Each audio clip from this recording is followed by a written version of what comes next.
Bonjour et bienvenue dans l'épisode numéro 10 du podcast En Lien. J'en reviens pas d'avoir déjà enregistré 10 épisodes. Je suis franchement trop fière de moi. Je l'ai dit à plusieurs reprises, mais c'est pas forcément évident à intégrer dans mon quotidien, même si c'est quelque chose que j'avais envie de faire depuis des années, créer mon propre podcast. Mais voilà, le quotidien de coach parental, les rendez-vous, les ateliers, mes interventions en crèche auprès des professionnels de la petite enfance et ma vie de maman font que, c'est pas forcément voilà, ça coule pas de source de pouvoir caser ces moments-là dans mon emploi du temps. Mais je me félicite de, de parvenir à tenir comme ça et vu les retours que j'ai à chaque fois, je vous le dis, mais ça m'encourage tellement de voir à quel point les épisodes vous parlent. Sous mes derniers posts, j'ai eu des retours, mais j'ai des milliers de commentaires. C'est assez, impressionnant, c'est assez fou et je suis hyper contente, en fait, que ça résonne autant et que ça vous donne des clés. Vous me laissez énormément de commentaires, en DM sur Insta. D'ailleurs, je vois qu'il y a beaucoup de personnes aussi, j'ai un peu regardé les stats, pour voir un peu d'où venaient, les écoutes et je crois que j'ai pas mal d'écoutes qui sont pas forcément, issues, d'Insta. Donc si vous me suivez pas sur Instagram, pensez à aller jeter un œil. Je vous laisse, le nom de mon compte Insta, dans la description. Pour ce 10e épisode, j'avais envie de parler d'un sujet un peu plus personnel, de mes prises de conscience en tant que maman. Donc moi, je suis devenue maman à l'âge de 26 ans. J'ai 3 enfants. Aujourd'hui, j'ai 42 ans et j'ai traversé, comme beaucoup d'entre nous, plein d'étapes, plus ou moins, fatigantes. Mais j'ai remarqué, là, maintenant, avec le recul, et si je devais faire différemment certaines choses dans ma parentalité, que, j'avais à certains endroits, de ma vie de femme et de maman, des exigences qui étaient, plus délétères qu'aidantes. Des exigences comme, j'aime bien le dire puisque c'est le nom d'un schéma dans la thérapie des schémas, des exigences démesurées. Démesurées, ça veut dire quoi? Ça veut dire qu'elles sont tellement élevées qu'elles finissent par, nous épuiser et qu'elles sont souvent issues, en fait, de peur. Donc dans cet épisode, je vais vous parler de ces 10 choses que j'ai arrêté de faire, dans ma vie de maman et qui ont vraiment transformé mon quotidien, qui m'ont, allégée, qui m'ont permis de me sentir moins fatiguée. Donc évidemment, ces choses, elles parlent de mon expérience personnelle. Vous pourrez piocher, vous reconnaître ou pas dans ce que je partage, mais je pense quand même que c'est assez universel et d'ailleurs, je vous encourage encore une fois à venir me dire si ça résonne pour vous, en DM ou directement sur la plateforme d'écoute sur laquelle vous êtes en train de m'écouter, là tout de suite. La première chose que j'ai arrêté de faire, c'est arrêter de me caler sur le rythme de mon mari. Par exemple, pour dîner le soir, c'était souvent moi qui étais là en premier à la maison et donc je faisais manger les enfants et il me rejoignait un peu plus tard et à ce moment-là, ce que je faisais quand j'étais au tout début de ma parentalité, je l'attendais pour manger et ce qui se passait très souvent, c'est que, je grignotais un peu avec les enfants, parce que j'étais en grande faim et qu'il fallait absolument que je mange parce que sinon j'allais manger mes enfants. Des nerfs, voilà, vous savez quand on a très faim, on a vraiment, si on ce besoin de manger qui n'est pas comblé, on est agressif, on est irritable. Donc ça, j'avais bien compris qu'il fallait que je grignote un petit peu avant et du coup ensuite quand mon mari rentrait, je me remettais à manger avec lui. Donc déjà, double repas, ce qui est pas ouf en termes de santé, physique et comme du coup, on mangeait quand même assez tard, je me couchais toujours avec le ventre vraiment, rempli. En tout cas, moi, quand je me couche en ayant encore mon repas sur l'estomac, je passe une mauvaise nuit. Donc j'ai arrêté, de l'attendre pour dîner et je me suis mise à dîner avec mes enfants. Ce qui fait que, je mangeais à la même heure qu'eux déjà. Je partageais le repas avec eux, donc c'était hyper chouette parce qu'on avait, voilà, ce temps ensemble où, je mangeais, où on partageait ensemble et d'ailleurs le dîner, c'est resté, dans notre famille un moment vraiment privilégié. C'est le moment préféré de mes enfants et le mien aussi, parce que c'est un moment où on va vraiment discuter. Alors quand j'ai discuté, je vais plus les écouter que parler. C'est vraiment un espace que je leur offre à ce moment-là pour pouvoir les écouter, pour qu'ils puissent décharger, parler de leur journée avec les copains, voilà, déposer tout ce qu'il y a à déposer et c'est devenu un rituel dans notre famille.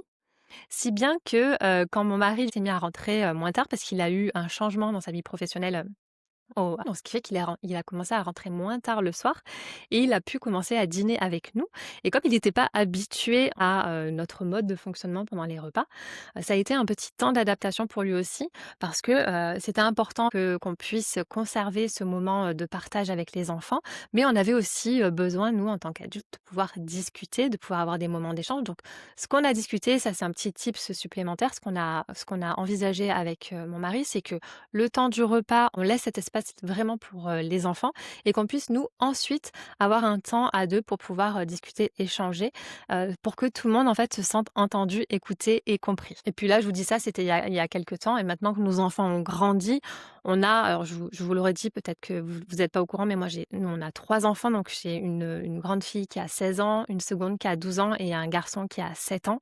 Et maintenant, c'est intéressant parce que tout le monde participe, on est vraiment dans l'échange.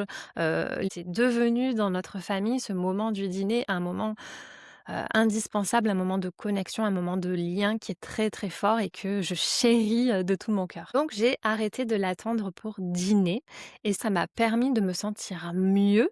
Donc déjà d'avoir plus de liens, au départ avec mes enfants, mais aussi de me caler sur mon propre rythme biologique, de manger quand j'avais faim, de pas faire double repas, donc de me sentir mieux dans mon corps et aussi de me coucher finalement avec le ventre vide et donc on le sait, en tout cas moi c'est vraiment ce que j'ai expérimenté, on dort beaucoup mieux dans ces conditions. Pareil, j'ai arrêté de me caler sur son rythme pour me coucher.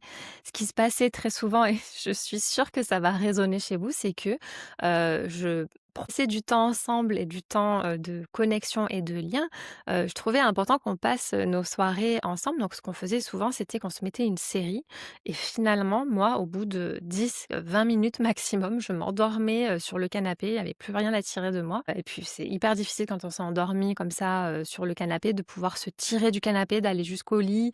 Après on se met dans le lit, on n'a plus sommeil parce qu'on a été réveillé. Enfin bref, c'était, une catastrophe, ce qui fait que j'avais jamais un sommeil réparateur parce que je me couchais pas à l'heure qui me correspondait. Donc ça, c'est pareil, on n'a pas le même rythme de coucher, on n'a pas la même façon, d'aborder nos cycles de sommeil et donc j'ai vraiment compris que c'était important pour, que je me sente bien et du coup que je sois, la maman que j'avais envie d'être, hein, patiente et agréable, voilà, pas irritable, que je me connecte à mon rythme de sommeil à moi. Je suis sûre que ça va résonner chez vous de commencer une série et de jamais la finir et d'être hyper frustré, d'être toujours en décalage avec votre partenaire et moi je trouve que c'est important d'avoir de la connexion et du lien, dans le couple, hein, c'est ça qui nourrit le couple au quotidien. Mais du coup pour nous dans d'autres conditions et on a trouvé d'autres espaces pour qu'on reste connecté au quotidien. Alors c'est pas toujours facile, hein, je vais pas vous vendre la famille Ricoré, la famille parfaite où, on arrive à la fois à être disponible pour les enfants, disponible pour le couple, chacun se sent entendu, reconnu. Non, ça demande vraiment des efforts et là encore dernièrement, on a réajusté parce qu'on se sentait déconnecté donc on a pu en discuter pour recréer de la connexion parce que ça faisait quelques semaines qu'on était chacun un peu dans nos, routines, dans notre travail, la tête un peu dans le guidon, chacun dans nos tâches et qu'on avait du mal à se relier donc ça demande régulièrement de se poser quand on sent qu'on se déconnecte l'un de l'autre, d'aller dire: «OK, en ce moment, je sens qu'on n'est pas connecté, ça me va pas ou ça me manque», et on pose, on discute de ce qui se passe, dans le couple assez régulièrement pour éviter justement que le lien se distende trop et qu'on en vienne à, un peu plus se comprendre et finalement à être des colocataires. 2e chose qui va concerner plus les tâches ménagères, j'ai décidé de laver moins les vêtements. Les miens, ceux des enfants. Avant, ce que je faisais systématiquement, c'est que, le soir, on mettait, toutes nos affaires au sale et que, du coup, quand tu as 3 enfants, au début, quand on as qu'un, ça va, quand on a 2, ça devient compliqué et à 3, franchement, les lessives, au bout d'un moment, on peut plus les voir en peinture et du coup, j'ai dû un peu adapter parce que laver tous les vêtements en permanence, ça fait une logistique au niveau, des lessives, du rangement du linge et cetera et encore, je ne repasse pas, mais qui est énorme et enfin, ce temps qu'on passe à faire, ces tâches-là, déjà ça nous demande de l'énergie et puis en plus, on ne le passe pas à faire d'autres choses qui sont plus plaisantes, qui remplissent davantage, le réservoir affectif. D'ailleurs, je leur dis souvent à mes enfants, je leur dis: «En fait, faire des lessives, c'est pas ma passion dans la vie. Donc votre linge, vous en prenez soin. S'il y a une petite tache, vous passez sous l'eau avec un peu de savon et vous pourrez vous en resservir. C'est pas la peine de laver, le pantalon entier quand il y a juste une micro tache dessus. Les seules choses qu'on va laver, systématiquement, ça va être les chaussettes et les dessous, donc culottes, caleçons. Autre petite chose que je faisais aussi, mais c'est pareil, quand tu as un enfant, ça le fait, quand tu en as 3, ça devient vraiment compliqué, c'est de remettre les chaussettes à l'endroit pour les plier. Mes enfants, c'est les rois, mais je pense que chez vous, c'est probablement pareil. Pour enlever les chaussettes et les laisser à l'envers, les mettre dans le panier à linge à l'envers. Bon, écoutez, les enfants, je peux plus m'occuper de une par une vous remettre vos chaussettes à l'endroit. Tant pis si elles se lavent à l'envers, elles se lavent quand même. Ils se les remettent à l'endroit, tout seuls comme des grands. D'ailleurs, pour mon petit dernier, très souvent, il part à l'école les chaussettes à l'envers. Ça le dérange pas. Si ça le dérange pas, ça ne me dérange pas non plus. Et j'ai même commencé à faire ça pour les t-shirts et les pantalons. Ils savent très bien les remettre à l'endroit tout seuls. Je les laisse faire, je délègue. Et je vous assure que c'est très utile pour prendre soin de mon réservoir énergétique. Oh oui. Troisième chose que j'ai arrêté de faire, arrêter de demander à mes enfants de se laver tous les jours. Bon, c'est plus un sujet pour mes aînés parce que à leur âge, elles ont bien compris que l'hygiène, c'est quelque chose d'important pour la vie sociale, la vie en communauté. Et du coup, il y a aucun problème avec ça. Je parle beaucoup pour mon petit dernier qui, lui, la douche, ça le saoule.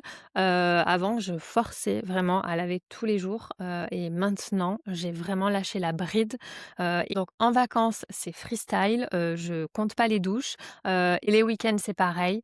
Ma seule exigence, c'est douche les veilles d'école. Ça, c'est lié à mon petit TOC sur, la peur du rejet. J'en avais beaucoup parlé en story, de cette histoire de douche, de bain et j'ai pas mal de parents qui avaient donné leurs tips. Je vous en donne quelques-uns. Certains parents proposent la douche un soir sur 2. J'avais aussi le tips de Domi, tu te reconnaîtras, de la débarbouillette. Elle laisse le choix à ses garçons. C'est soit on prend la douche, soit on utilise une débarbouillette pour les parties intimes. Donc mon conseil, si la douche est un combat chaque soir, demandez-vous ce qui est le plus important, que votre enfant sente le savon ou qu'il se sente en sécurité dans la relation. Ça, c'est pareil, les exigences qu'on peut avoir, c'est très très lié à comment on a fonctionné avec nous quand on était enfant.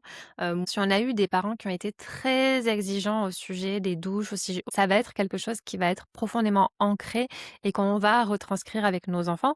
Après, si c'est pas un souci, si c'est pas un sujet dans la famille, il y a pas c'est pas utile forcément d'ajuster, mais si vous sentez que ça revient en permanence, posez-vous les questions, voyez là où sont vos peurs et essayez de relativiser. Un enfant, c'est rarement très sale. Quatrième chose, j'ai arrêté de laver les draps des lits toutes les semaines. Avant d'avoir des enfants, je le faisais vraiment chaque semaine. Tous les vendredis, je changeais les draps de notre lit. Quand j'ai eu un premier enfant, j'ai continué.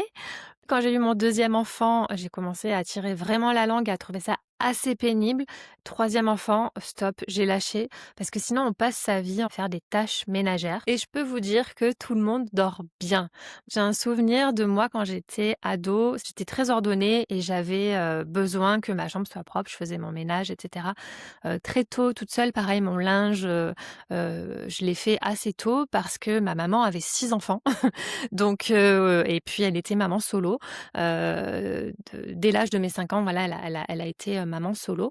Donc je pense que c'est juste la survie. Elle pouvait pas être très assidue sur le linge, le ménage de tout le monde, enfin impossible. Comme pour moi, c'était important, ce côté hygiène, je me suis mise à faire ces choses-là sans qu'elle me demande, hein, parce qu'elle avait pas d'exigence particulière à ce niveau-là, avec ses enfants. Mais sans qu'elle me demande, j'ai ressenti le besoin de me créer un environnement propre et c'est moi qui changeais mes draps toute seule, qui faisais mes lessives chaque semaine. Et du coup, maintenant, je pars du principe que si mes aînées ont besoin d'avoir un lit propre, des draps propres, elles peuvent s'en occuper elles-mêmes et je les laisse aussi gérer. Alors, quand elles ont besoin qu'on change les draps, du coup, je les aide. Parce que c'est compliqué, on le sait, hein, de remettre une housse de couette, c'est pas forcément évident, donc je suis là pour les accompagner, mais je les laisse gérer ça et me demander quand c'est le moment pour elles. 5e point, j'ai arrêté de ranger à la place de mes enfants. J'ai des exigences élevées sur le rangement et le mode de fonctionnement que j'ai eu au départ, c'est: «Tu ne rangeras pas aussi bien que moi, donc laisse, je vais le faire». Et en réalité, fonctionner comme ça, c'est se piéger parce qu'évidemment, les enfants sont pas capables de ranger parfaitement comme un adulte, mais ils prennent l'habitude qu'on fasse à leur place et du coup, ils n'apprennent jamais à s'autonomiser sur le rangement et à apprendre tout simplement à ranger et à savoir où vont certaines choses. Donc j'ai arrêté de le faire.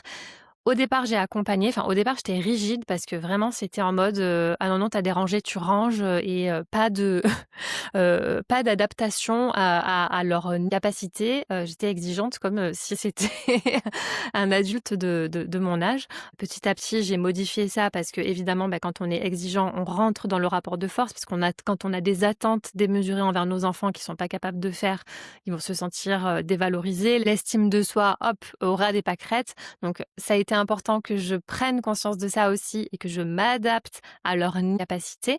Mais maintenant, le principe, l'adage, c'est: «Tu déranges, OK, mais tu ranges. Si tu n'es pas capable de ranger ce que tu as dérangé, ne le sors pas ou alors demande-moi si je peux t'aider et en fonction de mon énergie, je te dirai oui ou non. Mais si j'ai pas d'énergie et que tu sais pas le ranger, tout seul, ne le fais pas. On attendra un moment où ce sera possible aussi pour moi. Ça aussi, c'est prendre l'habitude de parler de ses besoins en tant qu'adulte. Parfois, on va dire oui pour certaines choses à contre-cœur et finalement se mettre à crier parce qu'on s'est senti un peu forcé. On n'a pas réussi à dire non parce qu'on a voulu faire plaisir à nos enfants. Et au final, on fait plaisir à personne parce qu'on se met à leur hurler dessus parce qu'on est épuisé, qu'on n'avait pas du tout envie qu'ils sortent cette peinture ou cette pâte à modeler ou qu'ils fassent ce gâteau à ce moment-là dans la cuisine. Et ça devient contre-productif parce qu'on dit oui, parce qu'on veut leur faire plaisir, mais finalement c'est un faux oui et c'est un oui qui fait qu'on crie. Donc c'est important, je le dis beaucoup ça en coaching, de vous caler sur vos besoins et de parler de vos besoins et de vos émotions en tant qu'adulte pour qu'ils connaissent votre baromètre émotionnel et que surtout vous arriviez à poser vos limites et à parler de votre réservoir énergétique. 10e point, j'ai arrêté de vouloir leur faire à tout prix des assiettes équilibrées les soirs où je n'avais plus d'énergie. Toujours même schéma, exigence élevée. Pour moi, c'est toujours hyper important de proposer une alimentation équilibrée, variée. J'ai eu ma période bio 100% aussi.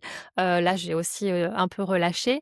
Voilà, je cuisine, j'essaye de pas leur donner des produits transformés. Mais à un moment donné, c'était trop, c'était rigide, c'était déconnecté de ma réalité et ça me poussait à oui, je les faisais bien manger, hein, je leur faisais des bonnes assiettes, ils avaient une alimentation équilibrée, mais je passais mon temps à gueuler. Donc c'était pas tout à fait cohérent. J'étais pas dans le pas de côté, vous savez que dans je vous parle en permanence. Oh non, là j'ai foncé, tête baissée dans le rigide, j'applique, j'exige et je vois pas où j'en suis moi au niveau, de mes émotions, de mes besoins, de mon seuil d'énergie, de ma fatigue, et cetera. Et donc maintenant, c'est simple. Quand je suis vraiment fatiguée, je fais très simple. Il y a pas de légumes, j'ai pas eu le temps de passer, au magasin à côté de la maison. C'est pas grave, pâte au beurre, gruyère, jambon mixé, madeleine de Proust. Ils adorent ça, ça leur rappelle quand ils étaient petits. Moi, c'était la purée jambon de ma maman. Alors maintenant, je peux plus l'avoir en peinture parce que vraiment on en a eu trop, mais de temps en temps, quand je vais, chez elle et qu'elle me fait ces petits plats que j'adorais quand j'étais petite, bah, ça me réchauffe le cœur parce que c'était des moments, en fait, où finalement, tout le monde était détendu, on s'était pas mis la pression et je sais pas, ça réchauffe le cœur. C'est des moments heureux, des moments où c'est simple, où c'est du lâcher prise, mais pas du laxisme. Vous voyez ce que je veux dire? Ce qu'il faut se dire, c'est que c'est pas parce qu'on va faire 3 jours d'affilée, des plats sans légumes ou des plats qui sont pas tout à fait équilibrés ou des plats transformés, que ça va foutre en l'air tout l'équilibre alimentaire qu'on instaure depuis des années. Donc voilà aussi relativiser et voir les choses dans leur ensemble. Tout ne se joue pas sur un repas, même 2, même 3, même 4. Ça se voit, les choses se voient dans un ensemble. Il y a aussi un petit truc qu'on fait parce que j'ai eu aussi ma période où, je leur donnais plus de goûters transformés, les petits gâteaux tout prêts qu'on achète dans le commerce, c'était pas OK et c'est pareil, c'était rigide, c'était trop, tant bien que quand il y avait, des goûters d'anniversaire ou autre, mes enfants, c'était des animaux. Ils se jetaient sur les chips, ils se jetaient sur les gâteaux, ils s'en foutaient plein les poches et tout, mais parce qu'à la maison, il y en avait pas et en fait, c'était trop rigide et donc aujourd'hui, on a instauré, ça fait maintenant quand même plusieurs années, le vendredi cochonnerie. Tous les vendredis soirs, on achète plein de cochonneries et moi je me régale aussi parce que je suis hyper gourmande et on se régale. C'est un moment, c'est pareil, ça c'est un petit rituel en fait, je sais qu'il va rester gravé, à tout jamais dans leur mémoire parce que c'est un rituel de lâcher prise. On clôture la semaine en se faisant plaisir, en étant ensemble, en regardant un bon film, en regardant la télé ou en faisant chacun ce qui a quelque chose qui nous aime. On n'est pas obligé forcément de faire ça en famille, mais voilà, avec, des pop-corn, des bonbons, du chocolat, peut-être une pizza le soir à manger. Et ça, c'est un truc que j'étais incapable de faire, il y a quelques années. J'étais très contrôle fric sur la bouffe. Ça, c'est pareil, je pense que c'est ancré, de quand j'étais petite. Mais l'alimentation, c'était un gros sujet chez moi et il a fallu petit à petit que je me détende pour voir les choses dans leur ensemble et aussi comprendre que restreindre, empêcher, finalement, ça peut créer l'inverse de ce qu'on essaye d'inculquer à nos enfants. 10e point, j'ai arrêté de vouloir un intérieur digne d'un magazine. Ma réalité avec 3 enfants, c'était des jouets dans le salon, des taches de chocolat sur les murs, des taches de feutre sur les murs. J'ai mon fils, il a eu sa grande période, j'écris sur les murs avec des marqueurs, là, vous savez, des taches de gras, là, quand il s'essuie les doigts, derrière le dossier. Quand et ça, c'était quelque chose qui me foutait en rogne parce que j'avais vraiment envie, je pense que c'est un peu le biais Instagram et le biais, quand on va chez les copines, que c'est super joli, super bien décoré ou je pense aussi à chez ma grande sœur qui a une maison super belle et que j'adorais, enfin que j'adore toujours d'ailleurs, mais c'était pas sa réalité. Elle avait pas 3 enfants comme moi et donc frustrée de me dire: «Mais chez moi, c'est pas propre, c'est pas beau, c'est pas nickel». J'ai lâché. J'ai lâché et voilà, maintenant que mes enfants ont grandi, je peux enfin, retrouver cet espace pour, décorer, pour faire un petit intérieur un peu mignon. Parce qu'aujourd'hui, ils ont grandi et c'est naturel pour eux de faire certaines choses qu'ils ne pouvaient pas faire avant sans que je leur répète 50 000 fois. Le truc aussi avec les modes qu'il y a sur Instagram et à Pinterest, c'est que, les maisons, elles sont souvent immaculées, des tons beige, blancs et quand on a des enfants, ça je sais pas comment dire, mais c'est pas compatible, à part si on passe notre vie à les empêcher, à leur dire: «Ne mets pas tes doigts là, va te laver les mains toutes les 5 minutes, ne sois pas un enfant», quoi. Je vois pas comment on peut, avoir un intérieur nickel, donc j'ai lâché. Non, pas d'intérieur nickel, non, pas de beige, non, pas de choses qui se salissent facilement et une table basse, sur laquelle, qui est pas très jolie, mais c'est pas grave, ils peuvent se prendre leurs feuilles, leur matériel, leur colle, ils peuvent investir le lieu de vie et s'éclater sans que moi je sois là derrière leur dos à leur dire: «Ne touche pas, fais attention, ne salis pas, va te laver les mains». C'est tellement énergivore et je vous le dis, quand j'ai arrêté de contrôler ça, tout le monde s'est senti bien dans cette maison et c'est devenu un cocon pour tout le monde et pas un cocon parfait, propre avec des plaids et des bougies partout. Non, un cocon où on vit et où on n'a pas peur de vivre et c'était juste génial. Là, je recommence un petit peu à me mettre à la déco parce qu'ils ont grandi et je recommence à me faire plaisir avec certaines choses et chaque chose en son temps. Voilà. 8e point qui rejoint un peu le 7e, j'ai arrêté de vouloir des chambres d'enfants parfaites. Pareil, fini le fantasme Pinterest, je les laisse choisir ce qu'ils veulent mettre dans leur chambre. Quand ils étaient très petits, c'est moi qui faisais la déco et j'étais un peu, voilà, pareil, contrôle fric, à pas vouloir qu'on mette n'importe quoi sur les murs, que ce soit toujours bien rangé, des beaux paniers, des draps, voilà, le lit toujours bien fait. C'était pénible pour eux et pour moi, c'était pas leur chambre, c'était ma chambre, c'était, ma déco. Alors oui, c'était magnifique, oui, faire des stories Insta dans de belles chambres comme ça, c'est hyper gratifiant, mais pour qui? Pour les gens qui regardent, pas pour mes enfants en tout cas, donc j'ai arrêté ça. Maintenant les chambres, elles sont à leur goût, ils font ce qu'ils veulent et ça résonne aussi beaucoup avec comment a fait ma maman, mais je pense que c'était aussi de l'instinct de survie, c'est qu'elle nous a foutu la paix pour les chambres. On faisait ce qu'on voulait dans nos chambres, chacun avait son espace. Elle ne mettait pas le pied elle ne mettait pas le nez dans nos chambres. On avait vraiment la possibilité ceux qui étaient ordonnés comme moi, on rangeait et cetera. Je pense à certains de mes frères et sœurs qui étaient pas du tout ordonnés, c'était Beyrouth dans leur chambre. Elles laissaient faire du moment que ça leur convenait et puis chacun faisait son ménage. Alors ça, je parle pour les plus grands, hein, mais chacun entretenait son, petit cocon, son petit lieu de vie à lui. 9e point qui a aussi changé ma vie, c'est avoir une personne pour nous aider au ménage. Elle a commencé à venir quand ma seconde avait 3 ans et donc c'était une aide ménagère qui venait, nous aider à prendre soin de notre maison 3 heures par semaine.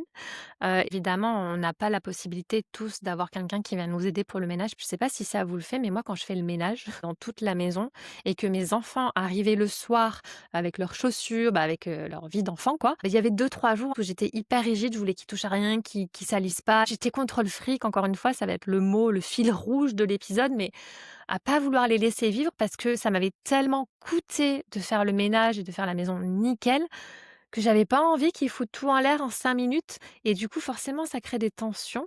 Donc là, encore une fois, si vous avez la possibilité, je sais que c'est pas possible pour tout le monde, d'avoir quelqu'un qui vient vous aider. Nous, maintenant, la personne qui vient nous aider pour le ménage, elle vient 3 heures toutes les 2 semaines et c'est largement suffisant parce qu'en réalité, j'ai aussi énormément lâché sur l'état de la maison.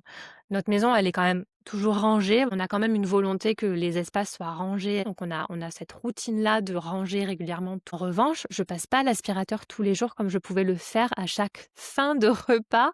Je passais l'aspirateur. Je passe pas la serpillière tous les jours. Ça, je l'ai jamais fait. J'ai vraiment lâché au niveau, du ménage et ma maison est quand même propre. On ne vit pas dans un intérieur, dégueulasse.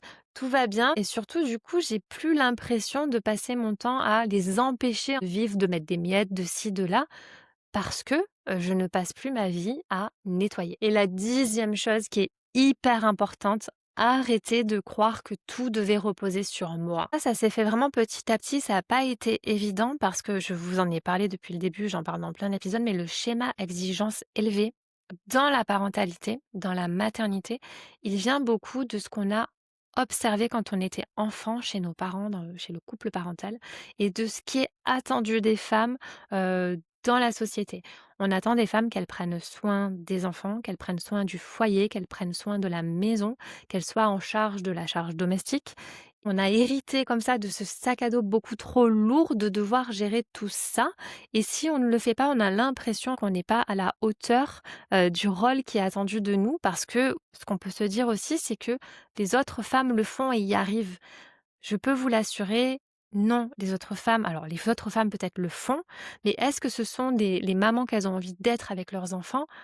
Probablement pas et j'en mets ma main à couper quand on a une telle charge domestique, mentale, le foyer, les enfants, les émotions de chacun, on ne peut pas être agréable, détendu. On est forcément une cocotte minute qui ne tarde pas à exploser parce que c'est trop. Si vous vous reconnaissez qu'il y a beaucoup de choses qui reposent sur vous, faites le point avec votre partenaire. Vous n'avez pas à gérer tout ça. Je sais que c'est pas facile parce que parfois on se rend même pas compte de tout ce qu'on gère et on peut avoir aussi du mal à lâcher parce qu'on peut avoir du mal à se dire que si le partenaire le fait, ce sera pas forcément fait comme on le fait nous, à notre façon et que on a une certaine logistique, que ça roule maintenant depuis des années, même si ça nous épuise. Est-ce que ça va pas être plus épuisant, de déléguer? C'est pour ça que c'est important, si vous sentez vraiment que vous êtes la cocotte minute, la maman dragon, la maman épuisée et que, en fait, vous êtes un robot, quoi, hein. Vous passez vos journées à faire des tâches, tac, tac, tac, tac, tac. Vous attendez qu'une chose, c'est que vos enfants soient couchés parce qu'en fait, vous êtes au bord du gouffre, chaque jour. C'est que c'est trop pour vous. Il faut pouvoir, à un moment donné, en discuter avec votre partenaire et voir ce que vous pouvez ajuster en parlant de vos valeurs, en parlant de ce qui est important pour vous, ce qui ne peut pas être lâché. Je pense, par exemple, l'horaire de coucher, le fait de proposer aux enfants une alimentation équilibrée, enfin vous voyez tout ce qui est vraiment important pour vous. Donc ça passe par un ajustement, par une conversation, par une phrase toute simple. Ça fait un moment maintenant que j'ai l'impression d'être un robot. Ça me convient plus, ça convient pas aux enfants. Je passe beaucoup trop de temps à être sur leur dos, à crier, et cetera. Je suis fatiguée et je suis probablement pas très agréable avec toi. Je pense qu'il faudrait qu'on discute et qu'on voit ce qu'on peut ajuster. Posez les choses. Vous n'avez pas à tout porter. Que vous soyez mère au foyer, que vous ayez un travail à mi-temps, que vous ayez un travail à temps plein, vous n'avez pas à tout porter. Voilà, si les différents points que j'ai abordés dans l'épisode vous parlent, si ça résonne, n'hésitez pas à venir me le dire. Je vous lis, voilà, je lis tous les commentaires. Parfois, je ne peux pas répondre à tout le monde, mais vraiment, je prends un soin particulier à lire tout ce que vous écrivez et très souvent, ça m'inspire aussi pour de nouveaux épisodes. Ce 10e épisode est donc le dernier de l'année 2025. Je vous retrouve dans 2 semaines pour le premier épisode de l'année 2026. À bientôt.